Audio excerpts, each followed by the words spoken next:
So good afternoon and welcome to today's live lab. Today we're going to get into some fun stuff, aging reports, Microsoft Excel, and spreadsheets. And you may think that that doesn't sound like a lot of fun, and most people don't find it to be a lot of fun, but I am a dork. I'm a true nerd at heart, and I like the organizational benefits that Excel offers me in my job, and I even use it now that I've gotten good with it in my job. I use it for personal stuff now. And if you guys don't know, Microsoft Excel is a piece of software that Microsoft has put out that lets you enter data and then lets you pick how you want that data displayed to you, basically. Like if you want to make a table or a chart or some different, it has a lot of different functions, and you can make workbooks with different pages and it's a way of organizing information, basically, and collecting data, collecting information, and then organizing it, and different ways of displaying it after the fact. And it'll even do like some figuring and computations and things like that. You can add in I'll show you what you can add in. I'll actually be showing y'all how to add in an equation to figure out something, okay? So I'm going to start off with some basic announcements. NCCT is still going on Tuesdays at 2 o'clock. We had our break week, and we are back in it. This week was great. We started with claims processing. So next week we're going to start on the questions for that section. So those of y'all that are close to graduating and getting ready to take that exam, please join us. You may benefit from seeing what these questions are like. This is not mandatory by any means, so you don't have to. If you think you're studying fine on your own, you think you got it, hey, great. We highly advise y'all to go to the NCCT website, purchase their practice exam. It's like $25 or so, and it'll let you know where you're stacking up, okay?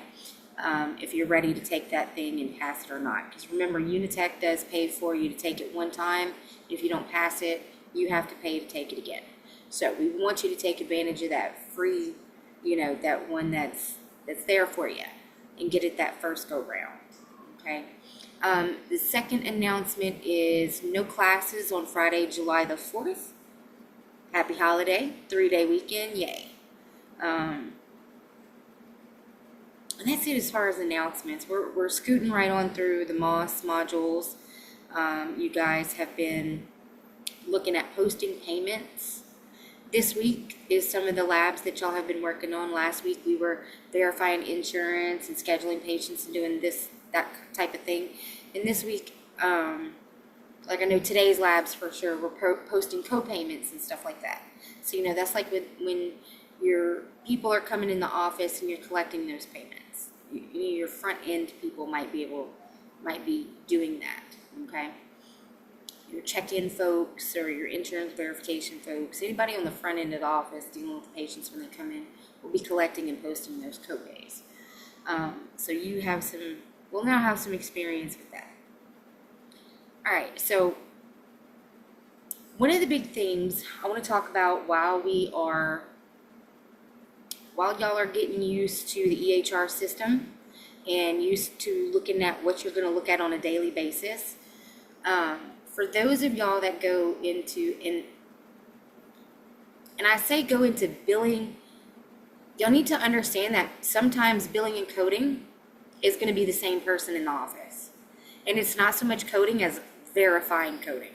It's light code. I say coding light. But you're still a medical biller, but you're going to touch on coding all the time. You'll see it and deal with it all the time in working denials and claims and stuff like that, okay? So whether you're going into coding or billing, you're going to be doing a lot of the same things, okay? A lot of the same job functions.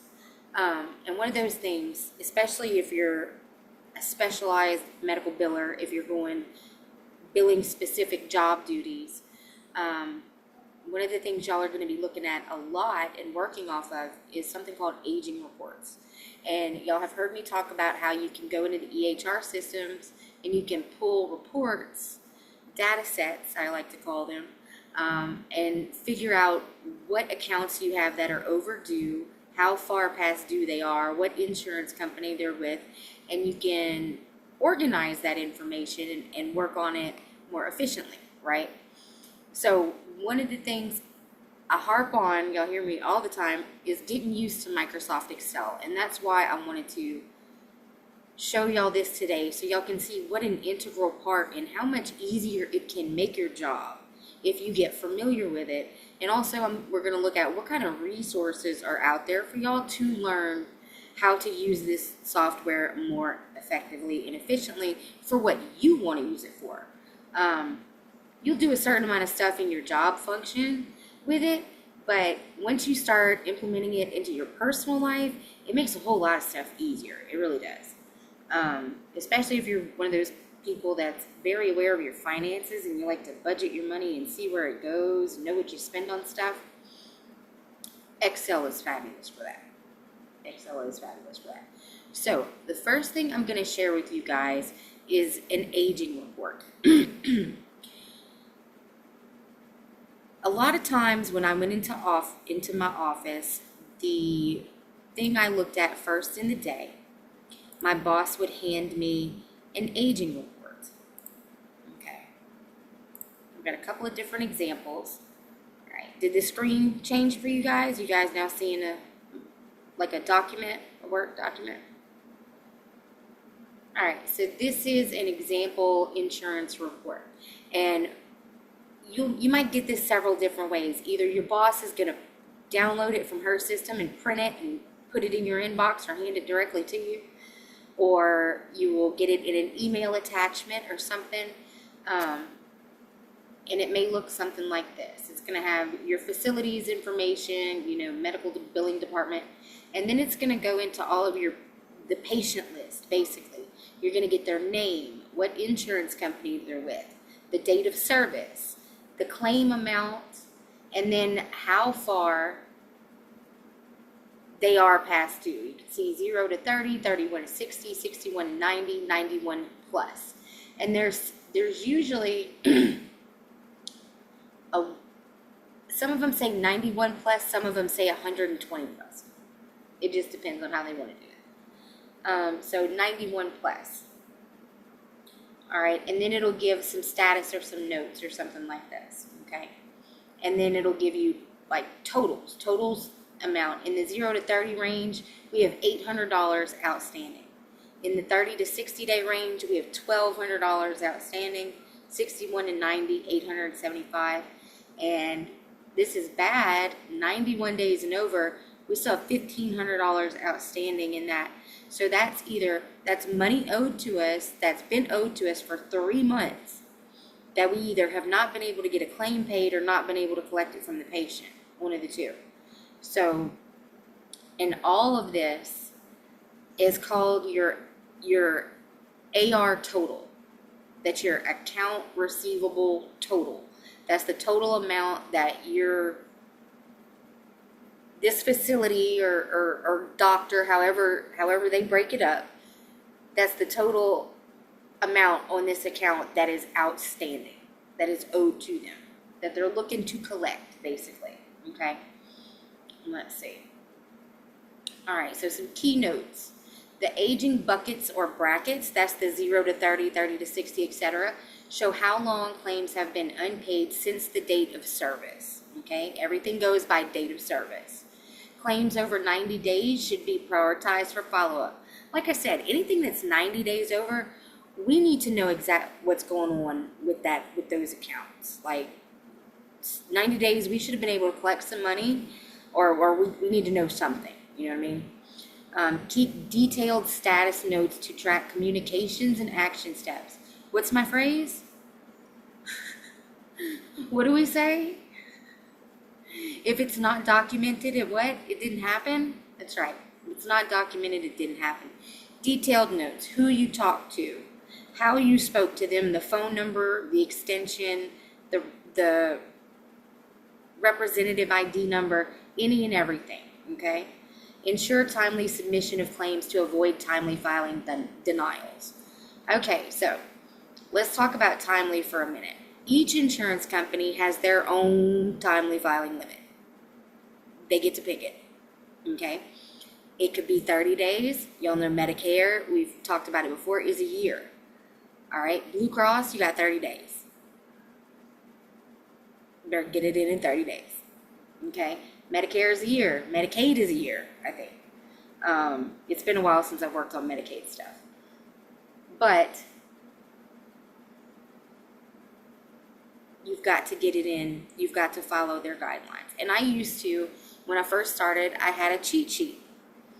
We sit in a cubicle, and we're allowed to, decorate our cubicles and put in our funny memes and our favorite song lyrics and cutesy stickers and this and that.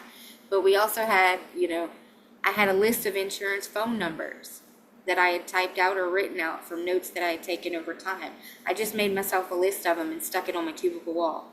And I also had on that same sheet their timely filing guidelines. Okay, as I found those out, I would make note of that and then keep track of it. Okay, I'm working Aetna. They got 30 days. I need to make sure all of our Aetna stuff has been sent out. Okay, and then you have the deadline for getting it submitted initially, and then once they process it, there's another timely period goes into effect. You have a certain amount of time to respond, to either fix it, accept it, or whatever. And if you don't respond, appeal, denial, whatever you got to do in that time frame, guess what? Timely filing has expired and you're stuck with it. So timely filing is important, and you're always going to prioritize your oldest stuff first. You're always going to, and I like to do it, I would organize it by oldest first and then highest dollar amount. Age and then dollar amount would be what I would look, the two criteria that I would look for first, and start there. It's a good place to start. All right. So down a little bit is another example of how it could be laid out. And guys, this is an example. So you see they have 5 patients here. When you get a list like this, it could be up to hundreds of patients, hundreds. So that you're looking at pages and pages of this, and having to sort this out and go through it and figure out what you got, okay? And this is real, these reports are real generalized. You can pull it to where, and I suggest you do this, like I would pull it by insurance company. Show me just you can click off in some EHR systems which criteria you want pulled. I want just Blue Cross claims, and I want just the ones over 90 days old. And it'll bring you that information. And then you take that and you put it in Excel and organize it and make it work for you. Okay. So I'm going to show you what it looks like. And sometimes like I said, you may get it printed out for you like this. You may get it in an email. They may send you a PDF, or they may send you the Excel spreadsheet off the top. And you just open it up and then work off of it from there. Okay. It could go either which way. But let's just say that I went ahead and I downloaded it, because for some companies you have to go in there and you're responsible for pulling the information yourself. You have to go in and decide what you need to work on and when. Okay? So let's just say I went in there and I decided to pull some information. Let me switch screens.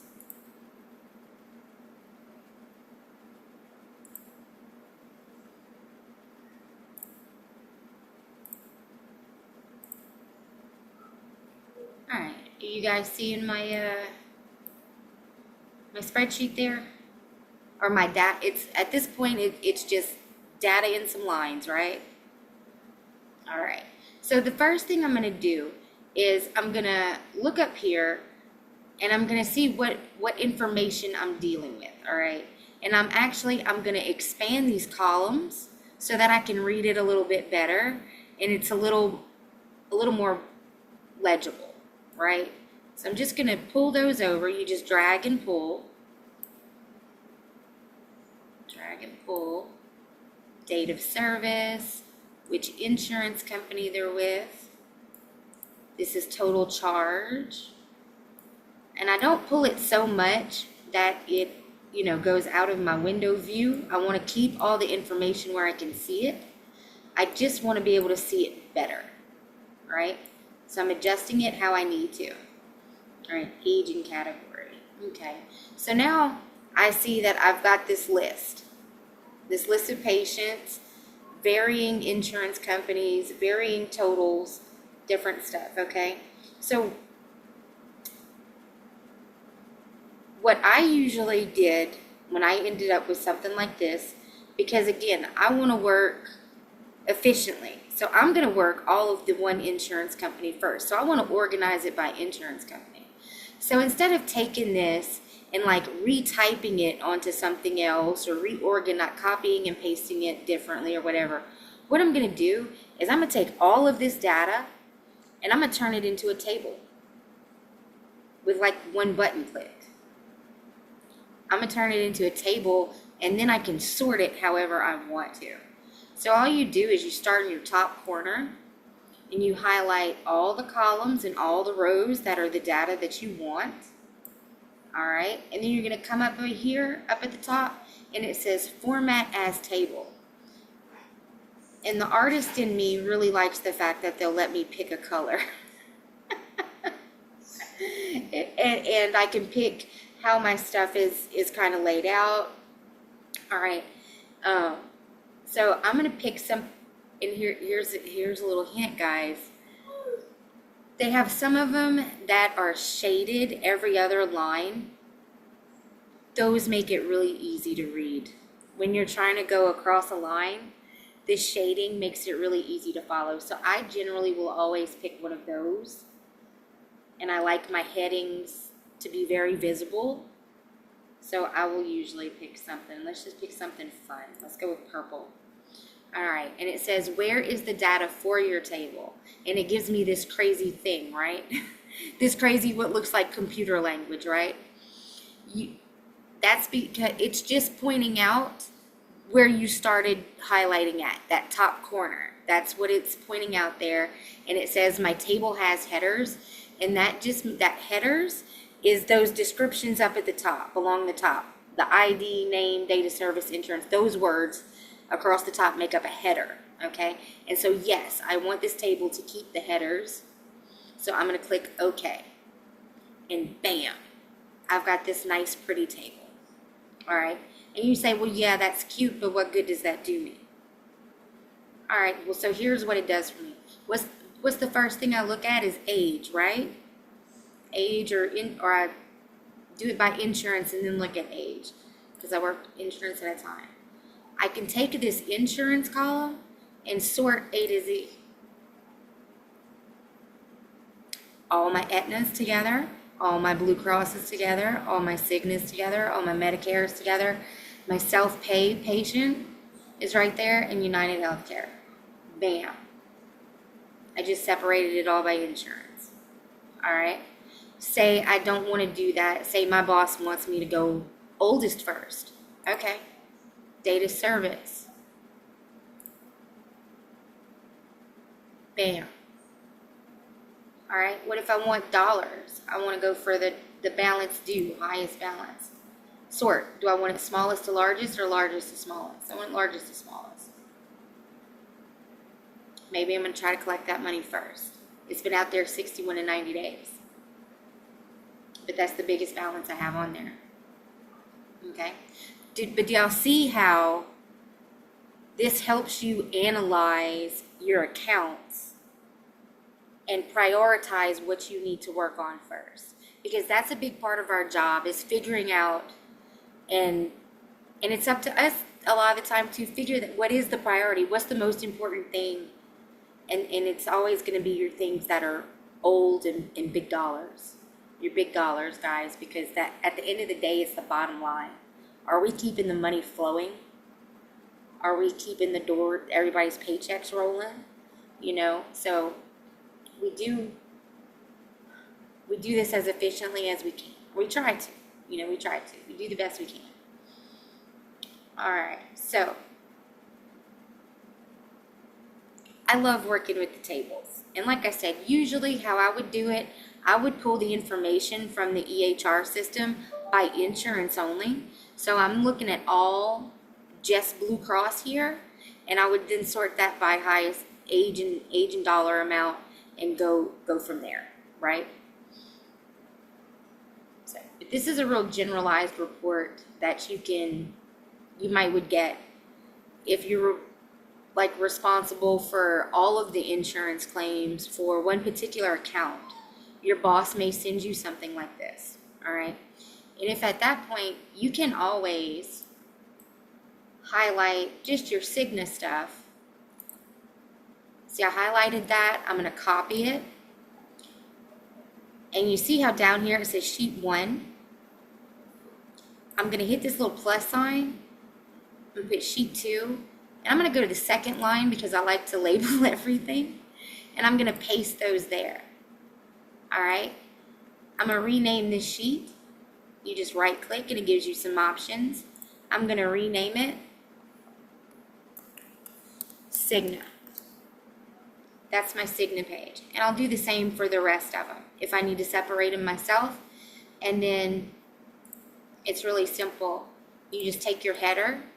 If you don't want to retype all that stuff, same thing. Copy, switch over to that other page, paste it, and there's your header. And you have to reformat it as a table because you've taken it out of one place and put it in another. So you have to reformat it once you get it on the same page. But simple. Let's do it like that. Table as headers, yep. Voila. New table with just that insurance's stuff. And then you can go from there as far as how you want to organize by dollar amount, age, or whatever. Okay. That makes sense to you guys? Alright, so that is all I'm going to bore you with Microsoft, the actual in the Excel software. I just wanted to kind of, if y'all hadn't been in it before and were intimidated by it, it's nothing to be intimidated by. That's kind of the point of what today was. I wanted to show you what it looks like, what it can do for you. But I have something else I want to show you too. Alright, so a lot of y'all may not know this, but I haven't always done medical billing coding. It's not what I went to school for. It's not where I thought I would end up in my life or anything. I actually have a bachelor's degree in information technology that I've never used in information technology. But it did get me in the door with my first medical billing job because I had no medical experience, no billing experience. I knew nothing except I knew how to use a computer. And I knew what Microsoft Excel spreadsheets were. I knew what they were. I didn't know how to use them at that point. I didn't know how to use it. I really didn't. So what I did when I figured out what a vital and helpful tool this could be to me in my job and make me really good at my job was I went on YouTube. And if you guys, a lot of y'all are younger than me, so y'all might use YouTube more than I used to. I use it a lot now. Always be learning. And YouTube is a great place to learn. And not just medical billing and coding, not just Microsoft. I watch YouTube videos. Look, my husband was at the camp one weekend and my sink, I turned on my dishwasher and everything started overflowing. But my husband was at the camp. So I watched a YouTube video on how to unclog my sink and I did it. It took me a minute, but I did it. You can learn anything, guys. Anything you want to learn, you have the ability to learn. So I just typed in Microsoft Excel tutorials, and it's going to bring you hundreds of responses and videos that you can watch, some long, some short, some really, like this one for beginners is an hour long, the complete course. Yeah, I bet that's a lot. I am actually, Unitech has given the instructors the ability, we have some online courses that we can take, different professional development courses, like improving your presentation skills, different things to help you be better at your job. And then they have some other stuff like interviewing skills, if you're interviewing somebody. And 2 of the classes that they offer are on Excel. And the only thing, I want to sign up for them, but the only thing that's keeping me from doing it is that it's an 8-hour, both of them. There's Excel 1 and Excel 2. They're 8 hours apiece. 8 o'clock in the morning until 5 o'clock in the afternoon. And I just don't know if I can devote an entire day to one meeting. But I am still trying to learn even more than I already know, is the point I'm trying to get to. And if you work for a good company, I think I work for a good company. They offer us a lot of resources and a lot of bennies. We get a lot of bennies at Unitech. We really do. We can get, paid if we want to get certifications under our belt, Unitech will pay for us to get them. If we want to they offer us to take these courses that would cost anybody else a lot of money. They have a contract with the company that their instructors can take these courses at no charge to us. The company has already paid a set price for us to learn this stuff, or to improve our skills. Excel for Dummies, full courses. I mean, there's so much you can learn, and even you don't have to come and watch some very generalized tutorial. Get in there, play with it, and see if it'll do something for you. See if you want it to do something, and if you're like, I don't know if it does that, Google if it does that. Does Microsoft Excel, will it figure out this for me? Google will let you know. Siri will let you know. Okay.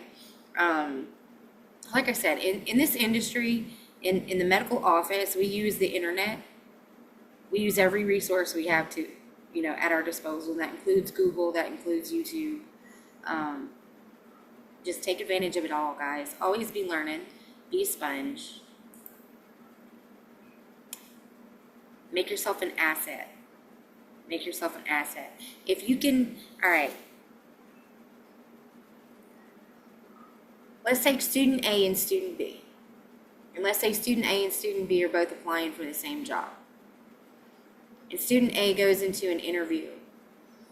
And they're like, no, I've never worked in a medical office before, but I had, 3 months on a simulated EHR system in a medical billing program. I completed that. I got my certification, and I'm also familiar with Microsoft Excel, Microsoft Outlook, and, you go in there with a good attitude and confident in your skills.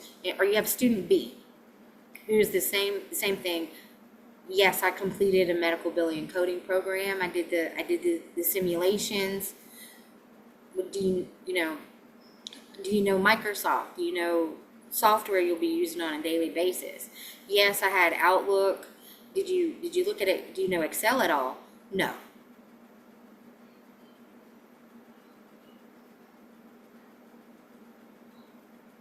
Which and that person's going to need to use Excel on a regular basis. Which student are you going to go with? Student A. The more things that you can say I know or I'm at least familiar with, the better. The better. The more attractive a candidate you are for that job. Get every point over the other candidate you can, guys. Because there's a lot of people looking for jobs. A lot of people. Okay, so make yourself the most attractive candidate you can. You finished the program, you made a 4.0, you got that certification under your belt, you know Excel, you know Microsoft, you have no problem communicating over email or online or any other way. You're the girl for the job. You're the one for the job.